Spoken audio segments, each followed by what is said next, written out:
আগামীকাল থেকে কমপ্লিট শাটডাউনের ঘোষণা দিয়েছে কোটা বিরোধী আন্দোলনকারীরা।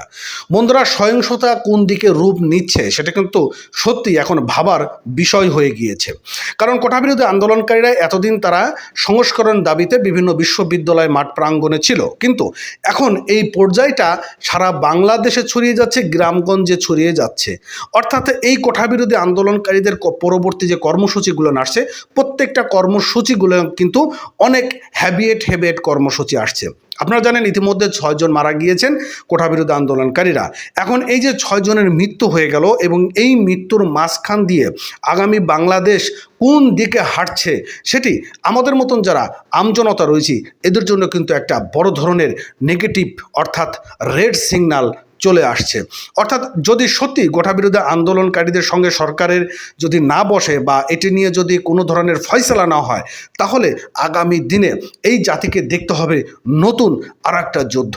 অর্থাৎ এই যে কোটা বিরোধী আন্দোলনকারীরা তারা আন্দোলন চালিয়ে যাচ্ছে, তাদের এক কথা এক দাবি, কোঠা নয় মেধা চাই, এবং এই দাবিতে সরকার এখনো পর্যন্ত তার জায়গাতে অনড় রয়েছেন। কিন্তু বিষয় হচ্ছে যে এই যে 6 জন ছাত্রের মৃত্যু হয়ে গেল এবং এই 6 জন ছাত্রের মৃত্যু কিন্তু আগামী দিনে একটি বড় ধরনের রেড মেসেজ দিচ্ছে। তো আজকের নিউজটি খুবই গুরুত্বপূর্ণ। প্রথম আলো পত্রিকায় এরকম একটি নিউজ পাবলিশ করেছে, আগামীকাল থেকে রেড দেওয়া হয়ে গেল। অর্থাৎ এই যে আগামীকাল থেকে কমপ্লিট শাটডাউন তারা ঘোষণা করে দিল।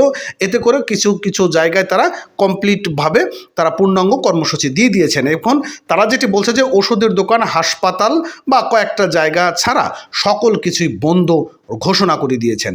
তো চলুন আজকের এই নিউজটি আমরা রিভিউ করে আসি প্রথম আলো পত্রিকা থেকে। এখানে বলেছে যে শিক্ষার্থীদের শান্তিপূর্ণ আন্দোলনে পুলিশ, বিজিবি, র্যাব ও সোয়াটারের ন্যাক্কারজনক হামলা এবং খুনের প্রতিবাদ, খুনিদের বিচার, সন্ত্রাস মুক্ত ক্যাম্পাস নিশ্চিত করা এবং কোটা ব্যবস্থা যৌক্তিক সংস্কারের এক দফা দাবিতে আগামীকাল বৃহস্পতিবার সারা দেশে কমপ্লিট শাটডাউন ঘোষণা দিয়েছেন এবং এই শাটডাউন ঘোষণা দিয়েছেন কোটা সংস্করণ দাবির আন্দোলনকারীরা। এই কর্মসূচি চলাকালে শুধু হাসপাতাল ও জরুরি সেবা ছাড়া সব কিছু বন্ধ করে দেওয়ার হুঁশিয়ারি দিয়েছেন তারা। জরুরি সেবার আওতায় গণমাধ্যমের গাড়ি ও সংবাদপত্র পরিবহন গাড়ি বাধাহীনভাবে চলতে পারবে বলেও জানিয়ে দিয়েছেন আন্দোলনকারীরা। অর্থাৎ এখানে তারা বলছে যে ওষুধের দোকান বা কিছু গুরুত্বপূর্ণ কিছু প্রতিষ্ঠান রয়েছে, এগুলো ছাড়া সকল কিছুই বন্ধ থাকবে। এবং আজ বুধবার রাত 8টার দিকে সামাজিক যোগাযোগের মাধ্যম ফেসবুকে এই কর্মসূচি ঘোষণা দেন কোটা সংস্করণের দাবিতে আন্দোলনের প্ল্যাটফর্মের বৈষম্য বিরোধী ছাত্র আন্দোলনের অন্যতম সমন্বয়ক আসিফ মাহমুদ।